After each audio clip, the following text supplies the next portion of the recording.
Alright, so let me start off by saying I'm just a hobbyist that's really into cameras. Like all the technical specs and stuff, like I'm learning, but it doesn't really matter too much to me. What I do know is that I've been kind of neglecting my audio.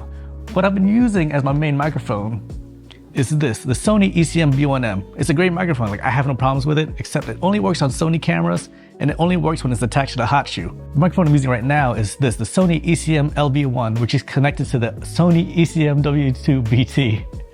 These names are killing me, man. Now these work fine, but I still want to step up my audio game, especially when I'm filming indoors. So after some research, I went with this, the Zoom F3. It's a 32-bit float audio recorder, and from what I've learned about 32-bit float so far, is that I don't have to worry about the audio levels too much and the clipping and all that stuff, which sounds perfect to me because I don't really understand all that stuff. So with this, I still needed a microphone, and those things go from like 25 bucks to like easily over $1,000. Now I didn't want to buy anything that was going to break on me after a couple uses, and I wasn't trying to spend way too much money on something that I don't really know much about, but I still wanted something that was good. So I went with this. This is the Technica AT875R, and from what I've heard from it so far, it sounds pretty good. Like, what else was I looking for?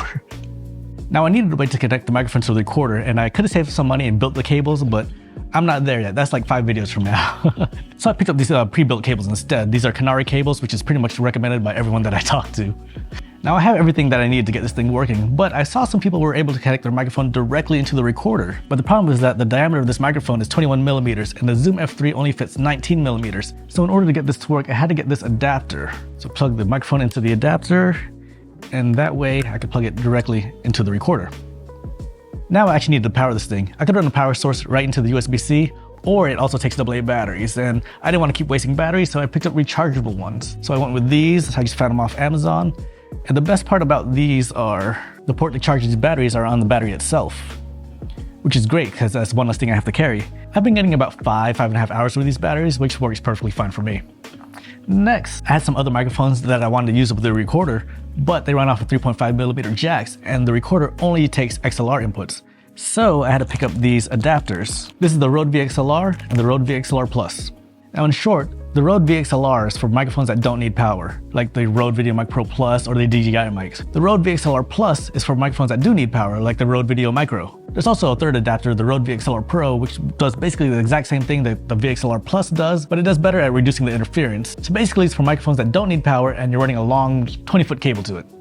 Now I had a buddy ask me if I could use the VXLR Plus and just turn off the phantom power on the recorder itself, and it actually does work. But I'm still going to keep both adapters up because that way I won't accidentally put power to microphones that don't need it, because that's not good. And finally I have the Rode NT USB Mini. It's a USB microphone, and from what I've learned, you can't go from USB to XLR. But this microphone has a headphone jack, so as long as I have power running into the USB, I can run the headphone jack into the VXLR adapter into the Zoom F3. So it'll work that way. Now let's do a little sound test with all the microphone combinations that I have. This is the sound of the Sony ECM B1M. This is the sound of the Technica AT875R connected to the Zoom F3. This is the sound of the Rode Video Micro connected to the Zoom F3. This is the sound of the Sony ECM W2 BT. This is the sound of the DJI mic connected to the Zoom F3. This is the sound of the Rode NT USB Mini connected to the Zoom F3. So yeah, if you have any questions, go ahead and leave them down below. But for now, I'm gonna go learn how to build some cables. See ya.